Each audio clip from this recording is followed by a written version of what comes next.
Good morning. Today is Taste Life Nutrition Radio and podcast streaming live on KUHSdenver.com, where we have the amazing Dr. Aumatma Simmons, who I'm super excited to learn from and talk about, and she's going to give you so many good things. If you're out there looking to get pregnant, trying to get pregnant, she is the expert in holistic fertility, and I love this so much. So thanks so much for being here, Dr. Aumatma. Nice to be here. It's good to see you, Nikki. Yeah. I'm glad to be here today. Yeah. It's going to be fun. It's going to be a really good conversation. And we're going to bust some myths, and we're going to give you some real truths about fertility, about labs, about things to look for, about things to do, about things to avoid, all of the fun things. It's going to be a lot of fun. So, and we might get a little down and dirty and sciencey, which I totally dig. So, but first, as always, we start the show with gratitude. Gratitude can change the world. It can change us inside and out. I fully believe that it is the thing that we should do throughout the day, not just once a day. But you know, it's a good thing to be grateful. There's so many amazing things to be grateful for. So, Dr. Aumatma, what are you grateful for? Well, I am very grateful for my husband this morning. This man is out dealing with my busted car in a parking lot an hour away. Oh, so frustrating, but so good for you to have a good man who will help you in those situations. Yeah, absolutely. I'm so grateful because I wouldn't be there. I wouldn't be doing. I wouldn't be here. You wouldn't be here, I yeah. need to go deal with that. But, yeah. Well, I'm glad you didn't have to stand me up. I've been looking forward to, to hanging out with you. So cool. What am I grateful for? It's this time of year that brings me pure gratitude, right? I get, I love Christmas. I'm just so grateful for where I am in life. I'm grateful for Christ's birth. This is what the season is all about, and it just makes me really happy. And I have to also say that today in Denver, Colorado, it's going to be 65 degrees. So that makes me really happy too. What? My mouse? Is it in the... Oh, okay. Always technical stuff, right? Anyway, so it allows me to drive my cool little fun car because it doesn't like to drive in the cold. I don't like to drive her in the cold. And I just, it makes me really happy. So looking forward to a beautiful day because I'm sure it's going to be snowing here before too long. But anyway, all right, let's jump in and have some fun. So let's do this. Let's start a little bit with your story and what brought you to specializing in fertility, specifically holistic fertility, because the way that you practice is different than what most conventional medical doctors do, correct? Yeah. It's very different. Yeah. And it's actually probably even different from a lot of like functional naturopathic type doctors also. Okay. Because when I started out, I really was... I was already a naturopathic doctor, and I was dealing with a lot of questions around whether I wanted to have a child with the person that I was with at the time. Mm-hmm. We had already been married for a bit of maybe 6 months or something at that point, and he had started asking hey, are we going to try, let's have a baby soon, and I felt my uterus kind of waking up. And I was I could literally palpably feel my uterus screaming no. That's amazing. You just gave me chills. That's amazing. So I have to say real quick, I say this all the time, that we have to listen to our body and be so in tune with our body. And it takes practice, right, to be in tune with our body. But I think that is such a beautiful thing, to know yourself so well and to feel that. You're like, holy smokes, what is going on? And what is it that I need to listen to here? Mm-hmm. Yeah. And to your point, I was a doctor. I've been in touch with my intuition forever. Yeah. And now that when I look back upon it, I am really surprised that I even ended up married to this person, because I had signs that this was not the right relationship for a very long time. Interesting. I like had the worst menstrual cycles. Every month I was like PMSing for like 2 weeks at a time. It was like, you know, now knowing what my body can do now, like, oh, that was not like, oh, this is normal. It's actually like, no, my body really is not okay with this person that I have chosen to be with, and I really need to question whether I'm making the right choices. So that again, in and of itself, is amazing, because how many women out there, and there are many, many factors that go into this, but have PMS, PMDD, severe symptoms during their cycles, and is it the fact that they need to think about their relationship, right? Well, yeah, or something. Yeah, right? sure. Like, Yeah, it's many not factors. always relationships, Yeah. but it's definitely, our body is so wise. And when we're not listening, it is really easy to get down the wrong path. Yeah. And for it to domino, right? Yeah. And it was one of these like relationships. We had been together for 7 years. On paper, we were literally perfect. So on paper, it was like, oh yeah, like we're doing all the things, we're doing the right steps, and yeah, of course we should get married, and of course we should have a baby, and like not questioning any of it. Yeah. While my body is secretly going, no, like what are you doing? This is not the right thing to do. Yeah. And it was the baby thing that really finally like brought all of it to surface. And at that point, I couldn't ignore it anymore. And I was like, oh crap! Like, do I not want to have children? Is that what this is? And it took some reflection, but I was like, no, actually, I really do want to have kids. I would like to at least have one child and like experience what that is. Yeah. Yeah. So then what am I doing in this relationship? Because I'm in my early 30s. I probably don't have a ton of time left. And that's what got me freaked out and researching for 9 months, trying to figure out what was I going to do for my fertility. And for me, it started with like, all I remembered from medical school was that my age was going to be a significant deterrent, right? So at 35, your fertility drops off of a cliff. And you're geriatric. I mean, who came up with that anyway? You're geriatric. You're 35. Geriatric pregnancies, Yeah. So that was the thing that I remembered. And that was the thing that freaked me out the most. So I said to myself, okay, I'm going to research the crap out of this and like figure out if age is actually the factor that matters. And I tried to find studies on like, where did this come from, and couldn't find anything.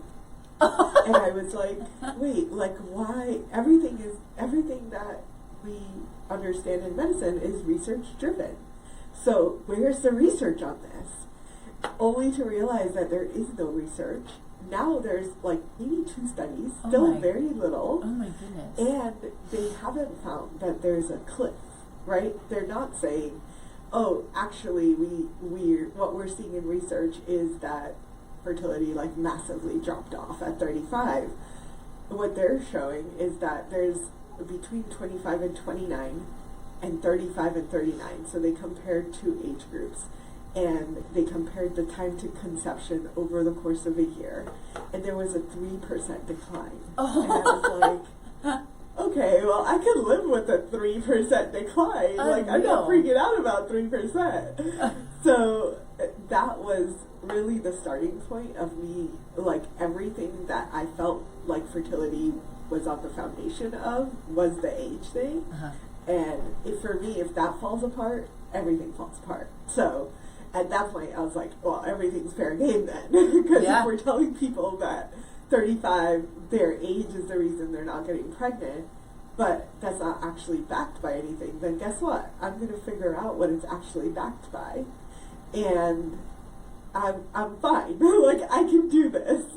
And that was really the start of just finding all of the research that I was exploring at the time. This is 15 years ago, so I explored, like, should I freeze my eggs? Could I freeze my eggs? And I realized very quickly that the science of that was not at the point where I would want to pay the $20,000 to like freeze eggs. Interesting. Yeah. So, and then I started talking about it with the friends that I had around me who are all like doing this on their own, but not actively, but they're like, oh, am I going to have children? What am I doing? I'm still single, right? Like, so we started having these conversations, and they're like, oh my God, you're going to help me with my fertility. And oh, by the way, I know this person. And oh, by the way, this person. So before I knew it, like, I was just surrounded by people that were like, hey, how come no one is talking about this? And why don't you talk about it? Like, tell us what you know. Yeah. And that's really how I like kind of fell into it. Only for like maybe 3 months later, the universe, like, one of my friends called me up, and he has an acupuncture clinic, and he was like, our lead naturopathic doctor just quit. Can you like come sub until I find someone more permanent? And I was like, okay, sure, whatever. So go show up at this clinic, and day one, the lead acupuncturist in his clinic comes up to me and she's like, hey, I heard you talk about fertility, like, you know some stuff. And I was like, I've been researching stuff, you know. She's like, great, here's a whole stack. And she has like 400 patients. What? That she's like, I can't help them, so maybe you can figure it out. And I'm like looking through all their charts and like trying to figure out like what's going on. Why are all these people struggling? And it was literally like the fastest course of specialization that I've ever fell into, because I was like, oh, all these people need help. And these are people that she's been working with for years, and they're not getting pregnant. And they've tried IVF, they're still not getting pregnant. So, okay, let's see if we can do something. And I started like testing out a lot of my theories that I was finding in research, and they started getting pregnant. And that's when I was like, oh my God, this is really cool. I think I'm onto something. So yeah, that's my story in how I got into fertility. I think that's so fun. Do you have little ones now? Yeah. Yeah. I got a divorce, found the right partner, remarried eventually, and then had a geriatric pregnancy and had a baby at 38. Good for you. Congratulations. Thank you. Thank you. So I'm going to ask what probably is a really general question, because when you say you had some theories and you were testing theories, is it okay to be more specific about those? Because I know that there are probably several or a bunch or whatever. So I'm just so curious about what they are, what your theories were, and how you started to prove them. Yeah, so some of my theories were around just based on what I knew, which is, I know that ovaries, egg cells, testes, and sperm cell have some of the highest mitochondria numbers in our bodies. So right off the bat, I was like, well, maybe mitochondrial function has something to do with this. And what are the things that impact mitochondrial function? And those are going to be things like toxins. And then I looked into toxins, and I was like, oh my God, there's so much research. Like, there's studies that are saying BPA, for example, in plastic, is going to reduce conception rates by 63%. So the presence of an overwhelming amount of BPA in the body, which does not get excreted well, is going to lower fertility rates by 63%. Unreal. So I'm looking at this and I'm like, well, that seems way more important than the 3% that you're going to lose with age. So let's focus on that, right? And then the understanding that I already had is just like how much our gut is playing a role in hormones and hormone function and metabolization of hormones. And that was another layer of things that I could explore with people. And then another piece was, oh, well, I understood from the research that AMH was something that arose out of observation in IVF cycles. So what they had found was IVF cycles were less successful when someone had a lower AMH, and that the cutoff was like 1.06. Mm-hmm. So a lot of what women were being told was, oh, your AMH is low, so good luck, you're never going to have a baby, and you should probably do egg donors.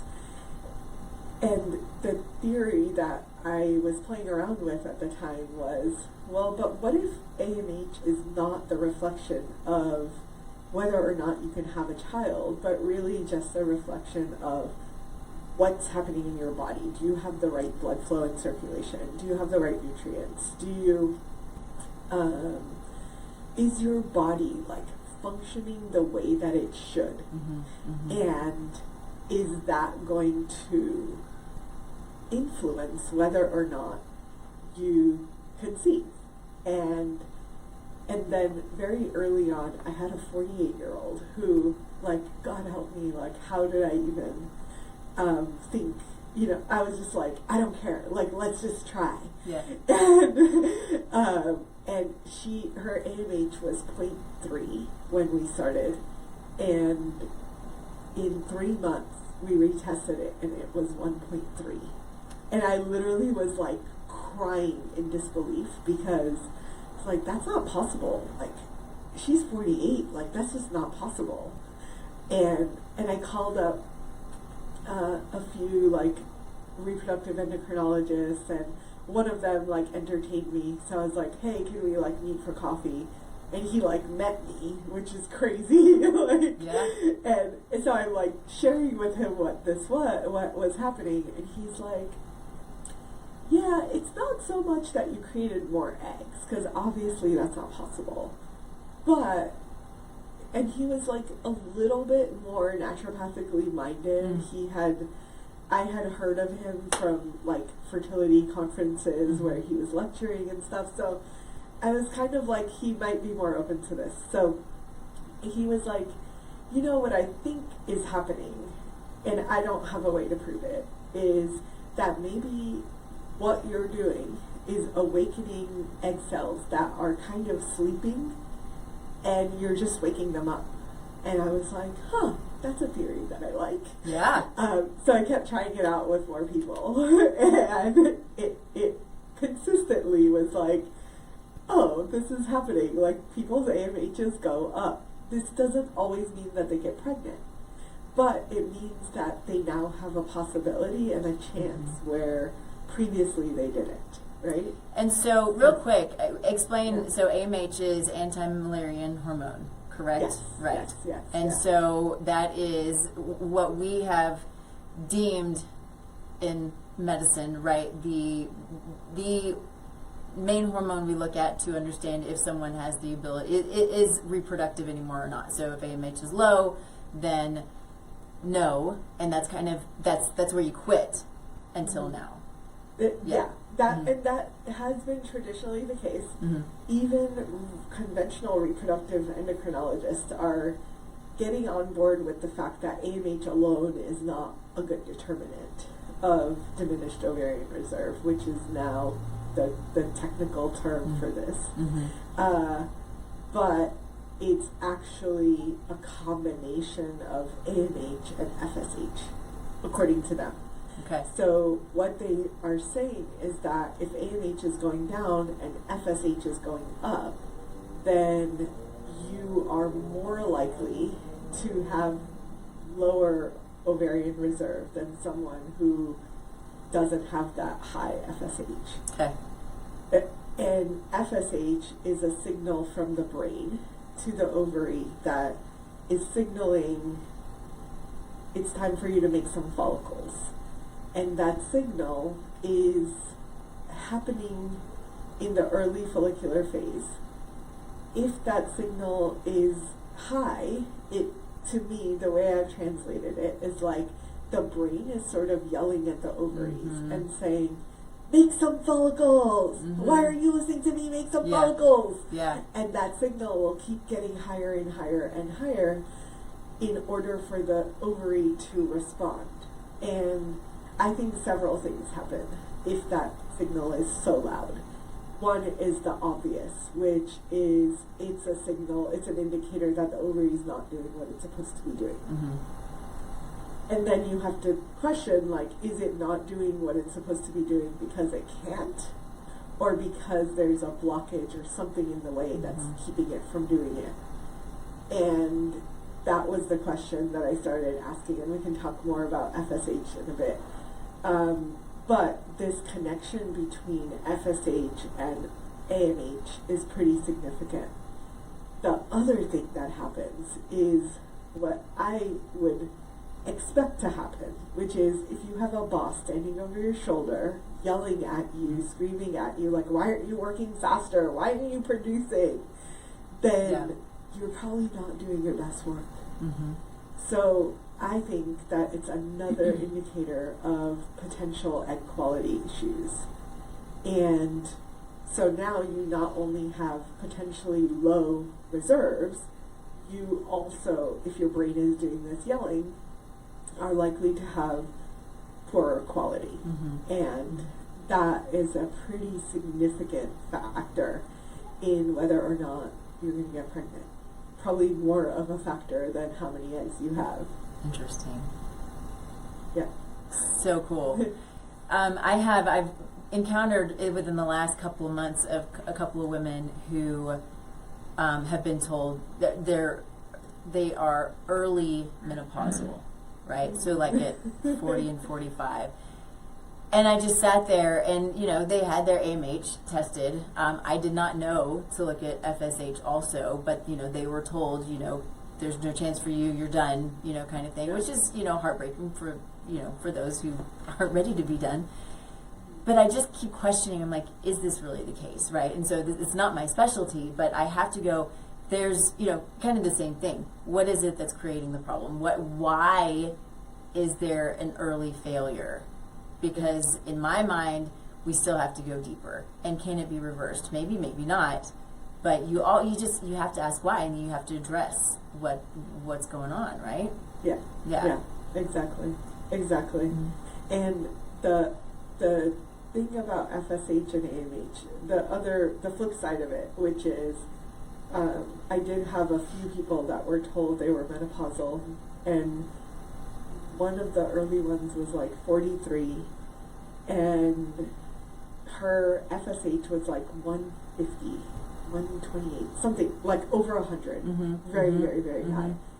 And I looked at that and I was like, well, technically you are menopausal, right? Like the classical diagnosis, quote unquote, of menopause is your FSH is above 25. And now it's above 30. They've changed it a little bit. But either way, over 100, you're definitely in menopause. So I looked at her and I was like, maybe this is true. But her LH, which we don't often talk about, that's the luteinizing hormone, her LH on cycle day 3 was like a 7. And that gave me a pause because 7 is very optimal.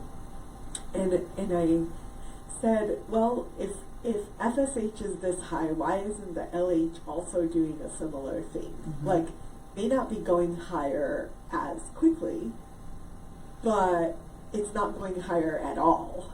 So if you were in your 20s, 30s, like, then maybe I would be like, yeah, it's rising abnormally.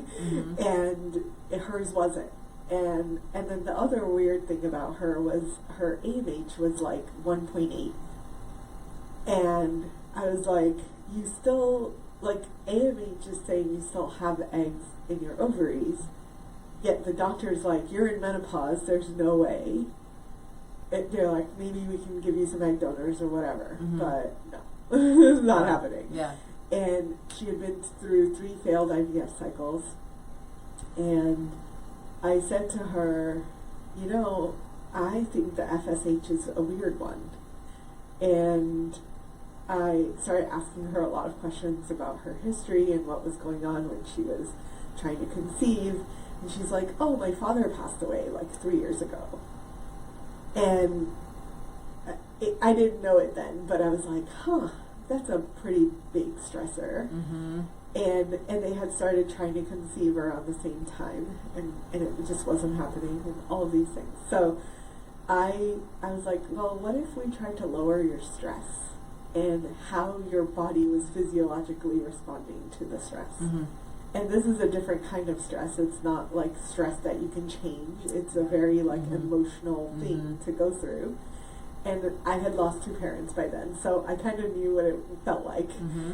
So a lot of like mind-body healing and just like nurturing, very different kind of slow approach with her. Mm-hmm.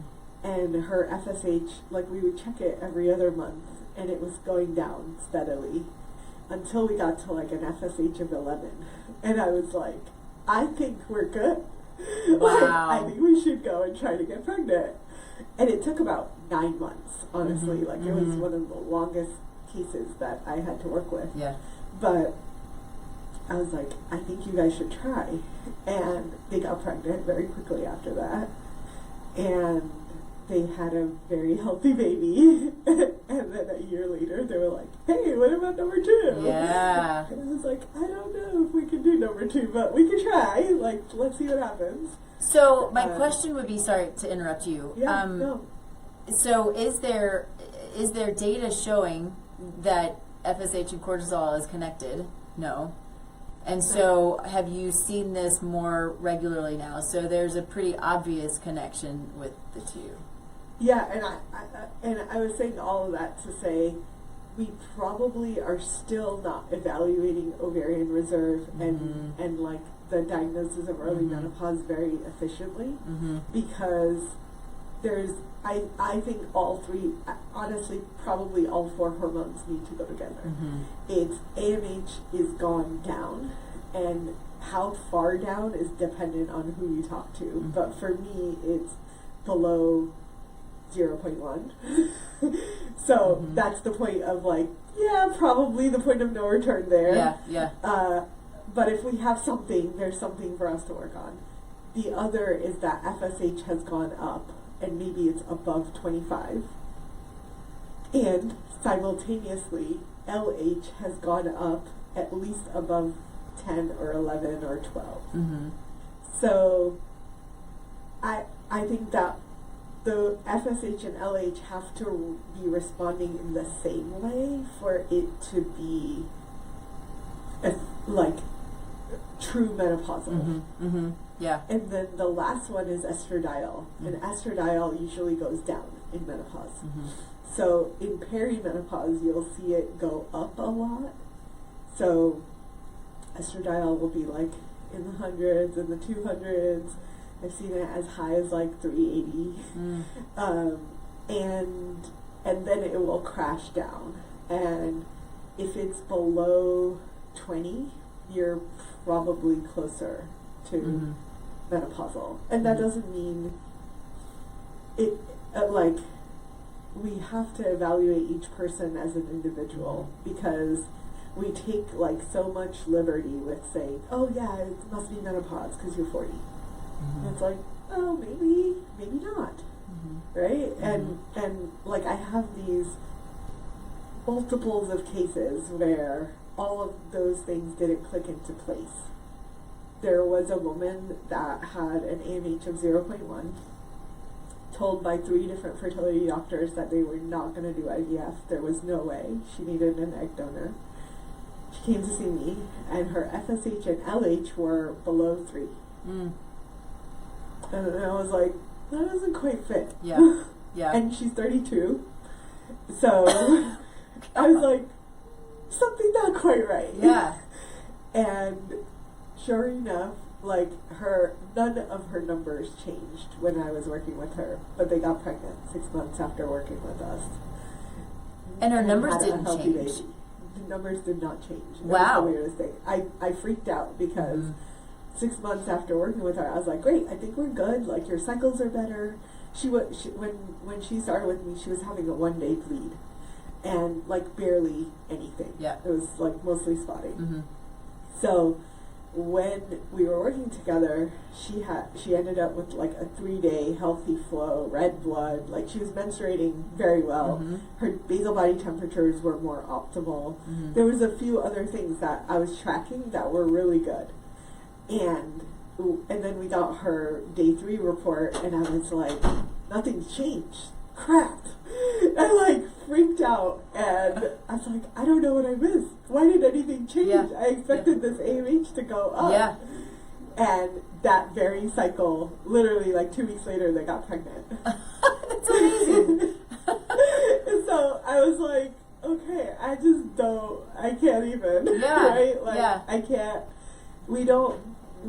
I feel like we know a lot, but we still don't know a lot of what we don't know, especially in the fertility world. Yeah. So, yeah, for sure. Yeah, I think we need to like look at bigger pictures rather than like focus so much on one number or even 2 numbers and create a whole story out of that. Yeah. Well, and that's what we find so often in conventional medicine. You know, I mean, just an example is, you know, a comprehensive metabolic panel, right? How comprehensive is it? Usually. It's not. It's not. It's not. Yeah. How like can the this bare become? minimum. Yeah, yeah, and it makes no sense. And how do you put a story together with only a few pages when there are another 100 pages that you haven't read yet? Yeah. You know, I mean, it's amazing, and I love that you are out there and connecting dots. It's so. The mind is so amazing, but the curiosity, you know, that's why we come into science, is because we're so curious, and it gets really frustrating when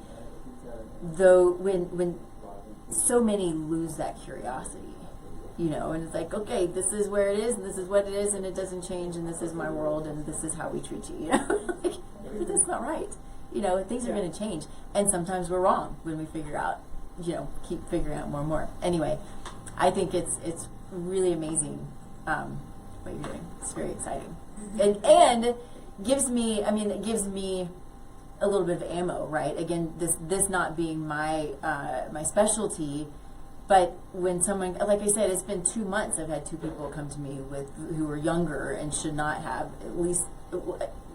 be in that menopausal phase, and so I'm like, okay, go listen to this podcast.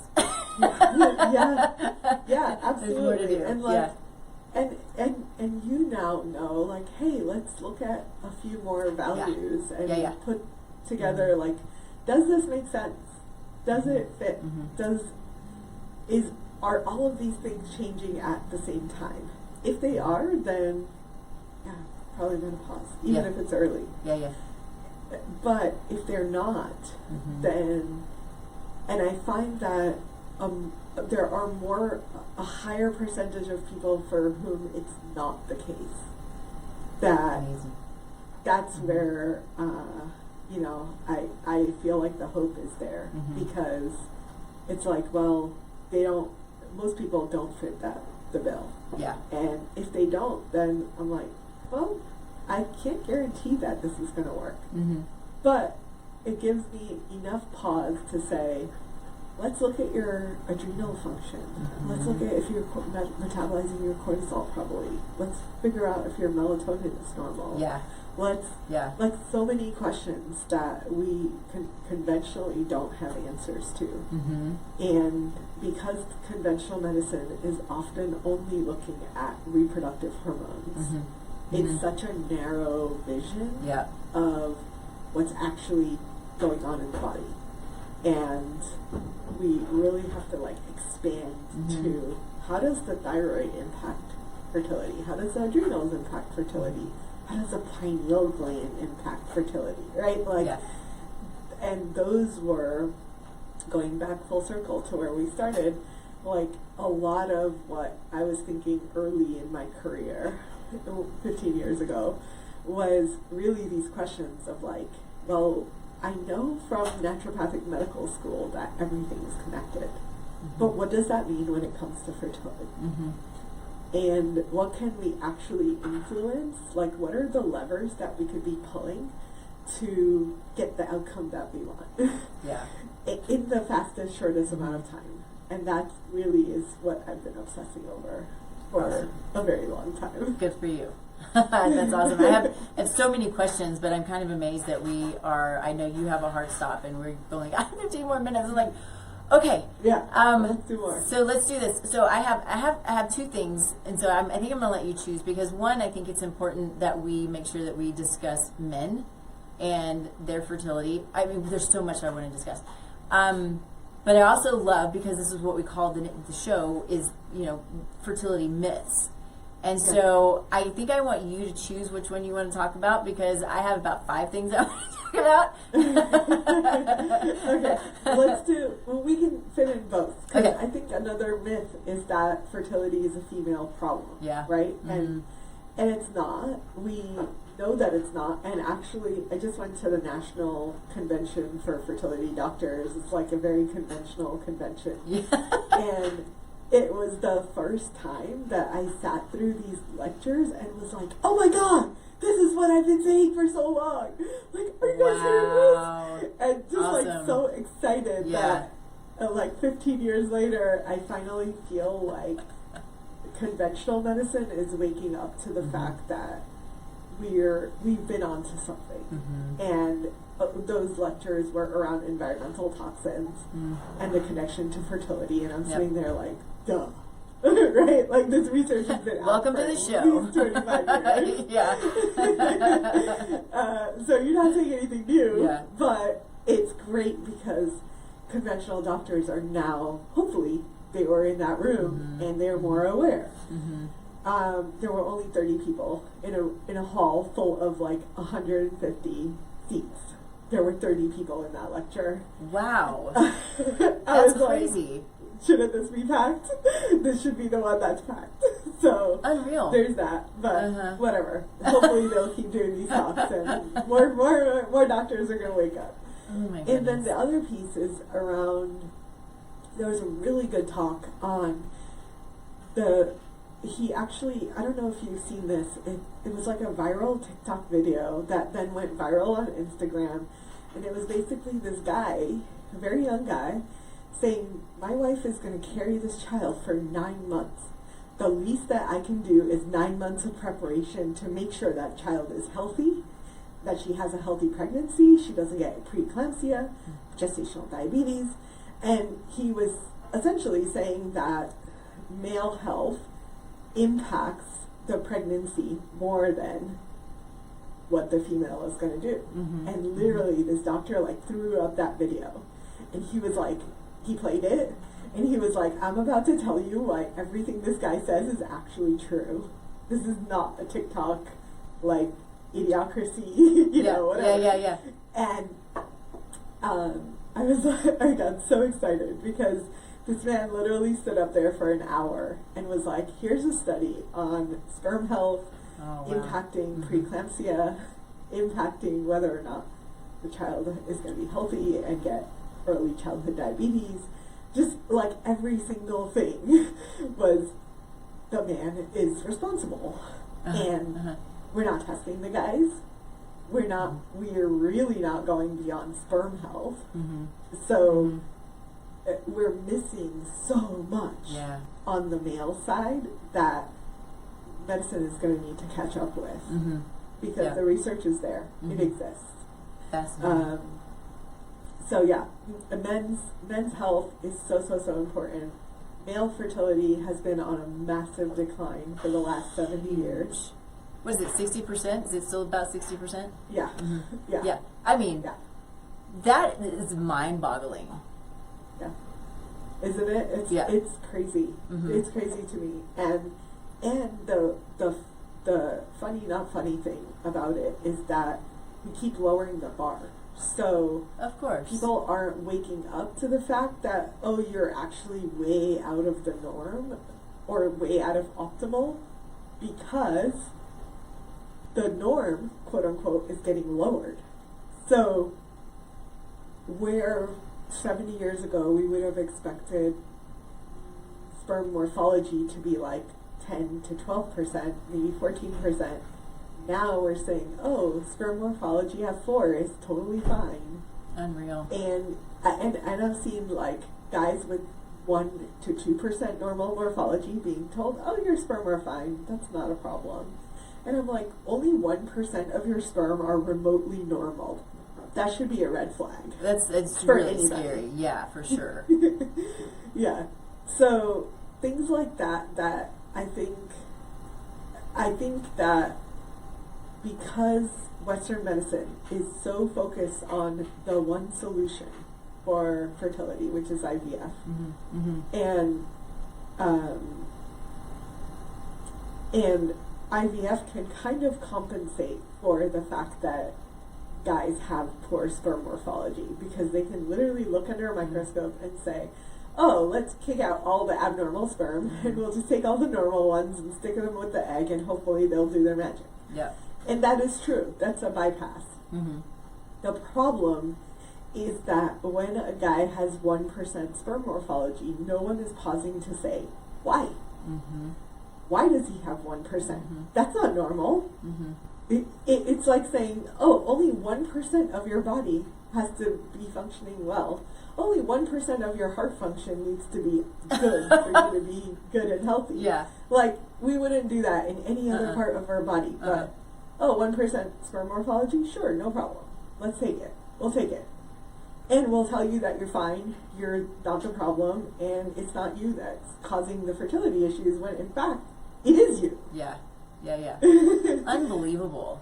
And so we take that back. I have obviously my thoughts, of course, that are creating these problems, both for men and for women. But what are you doing specific testing, like outside of the norm, when it comes to working? Because you're working with couples, right? You want to work with both, obviously.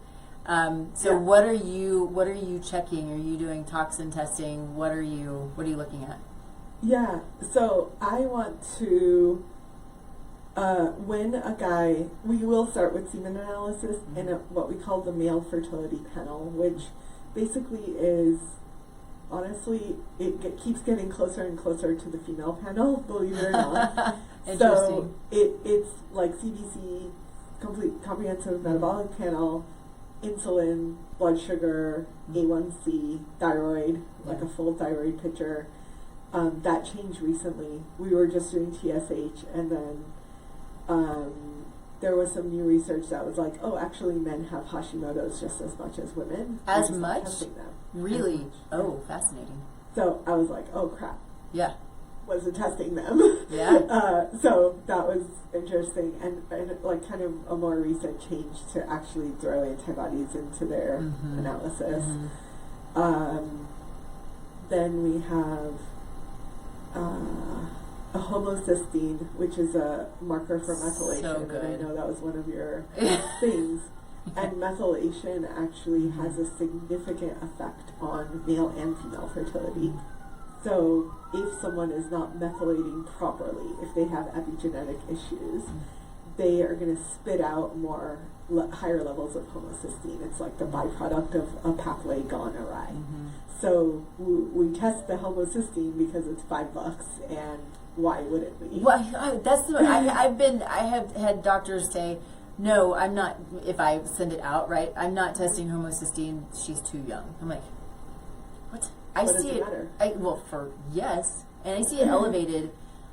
I mean, it's constantly elevated. Yeah. So those are the big ones. Yeah. On the male panel. So I wanted to say real quick, because what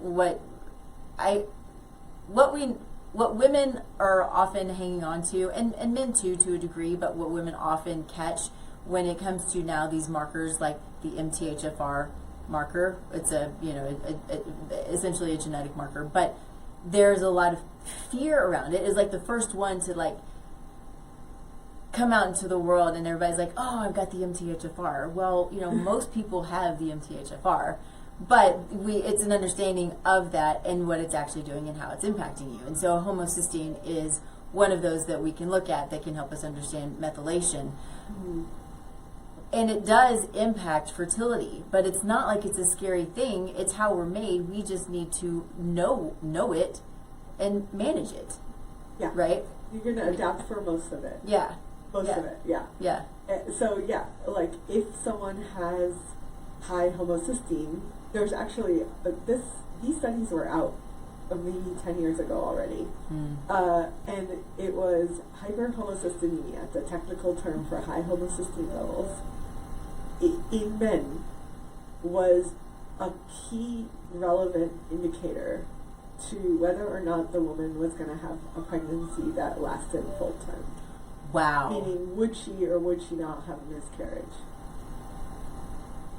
Yeah. That's amazing. But that's it for a second. Yeah. Because, like, one factor on the male side that has been correlated with recurrent pregnancy loss in the female for years. Amazing. Yet, no one's testing it. Another one is high blood sugar levels. And same thing. If the man has high A1Cs, there is a likelier chance that the woman is going to end up with a pregnancy loss. Wow.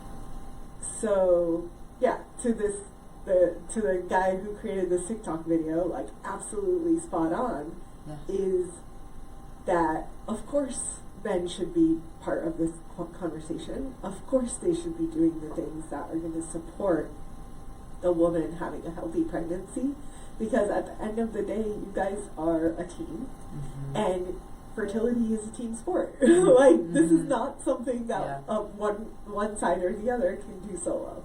Yeah. So it really is so important that we go beyond the semen analysis and really look at what are all the things that could be happening in the guy that are impacting fertility outcomes. So amazing, so cool. I could sit and talk about this forever. I think the last question that I have that I want to make sure that we hit on is progesterone, because there's so much that I think that there's been this fear around hormones, exogenous hormones. Yeah. And there's also, I'm surprised more often than not when doctors are like, oh, you don't need progesterone. And so I would love to know your thoughts, your opinions on progesterone, all of it. Well, all we have time for. So progesterone is a tricky one, because I'm with you. I think there's a lot of fear around hormone replacement. And it more often than not, for me, when I started in this field, everyone around me was saying the same thing. Just give them progesterone. They'll be fine. They're going to get pregnant. And I tried it for a little bit, and they did not get pregnant. Work. And they didn't have any more pregnancies, any more babies than they did otherwise. So it gave me a pause. And I said, why, if all these, like, doctors around me, especially the naturopathic doctors that I respect, are saying that they're having success with this thing, but it's not working. Like, why the hell doesn't it actually work? Yeah. So I had to question it very quickly. And where I stand on it now is that progesterone is a reflection of egg quality. Because the corpus luteum, the shell of the egg, after the egg is ovulated, the shell sits around an ovary, and that is what's responsible for making the progesterone for the 2 weeks or the first 12, 10 and a half, 11 weeks of pregnancy. So if the corpus luteum is not healthy, it's not going to make adequate progesterone. And if the corpus luteum is not healthy, then for me the question isn't why aren't we supplementing progesterone? The question is, why isn't the corpus luteum making progesterone?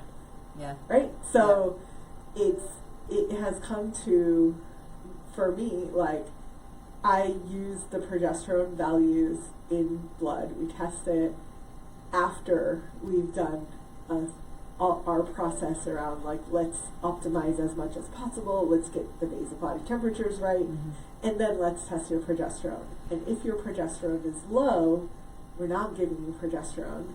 Unless you're 45, then absolutely, let's just give you the progesterone. Yeah. But otherwise, let's figure out what we can do to improve egg quality so that your body can make that progesterone on its own. And still, I'm not opposed to progesterone, right? Like, I want people to be really clear that I'm not saying don't take progesterone. I'm saying figure out if you actually need to. And so our strategy around it is like, if it's low, we support corpus luteum health. Then we keep monitoring. Is it going higher? We give it a little time. If it goes higher, great, we solve the problem. And if you've not had a pregnancy loss prior, then we're not worried about it. We're still going to monitor your BBTs, and basal body temperatures are a really good indicator of progesterone, and you'll actually see temperatures drop in early pregnancy if the progesterone is getting too low. So if the temperature drops, then we're like, oh crap, we should have given you the progesterone, and we'll either have it on standby so she can take it right away, or it takes about 2 days usually from a good compounding pharmacy to get progesterone. So we have a plan in place that is taking it as it comes, but not from the start saying, hey, you're going to need progesterone, let's just give it to you. It's more like, let's fix the problem, let's see if your body can do what it needs to do, and then let's catch it early if it's not doing what it needs to do if you are pregnant, right? And so we put in all of the places so that we don't lose the people that are not going to have a healthy pregnancy outcome after getting pregnant because their corpus luteum stopped making it. And we've not had any pregnancy losses, knock on wood, that are related to it, because I think we catch it early enough to say, oh, it's cool, we've got a plan, like here's a progesterone, you're good. But it saves the people from having to be on progesterone that don't need it. And it really is, for me, like, I think it's an indicator of overall health of baby, health of the body, to sustain the progesterone. And whenever it's not happening, the question is always like, why isn't your body doing this? And what do we need to put in place for you to do it? And corpus luteum is like vitamin A, vitamin C. This is like some core nutrients that often are not kicking into gear, or not at their optimal levels to make the progesterone that she needs.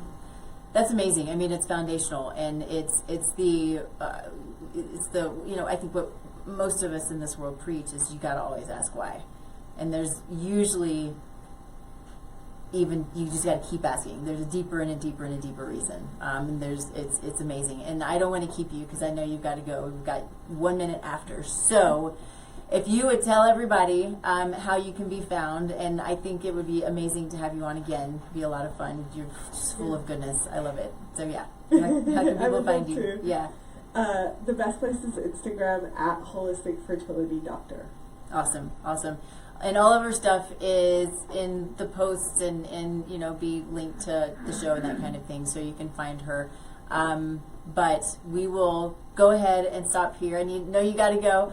So thanks everybody so much for being here. Thank you, Dr. Aumatma, for being here and all of your amazing knowledge. It's so good. I learned a ton, which makes me really happy. You can find me, of course, at tastelifenutrition.com and all of the socials at Taste Life Nutrition. Look out for, which is already launched, your Precision Wellness Blueprint. We've got that going. Have had a ton of fun getting that out into the world, and it's been really great to see people and how all of the good information they're getting from a report like this. That's super inexpensive, $47. All right. So let us know what we can do. Thank you. I will let you go. Wonderful. Let's catch up and find another time to have you on. Wonderful. Awesome. Thank you so much for having me. Thank you. Take care. Bye. Bye.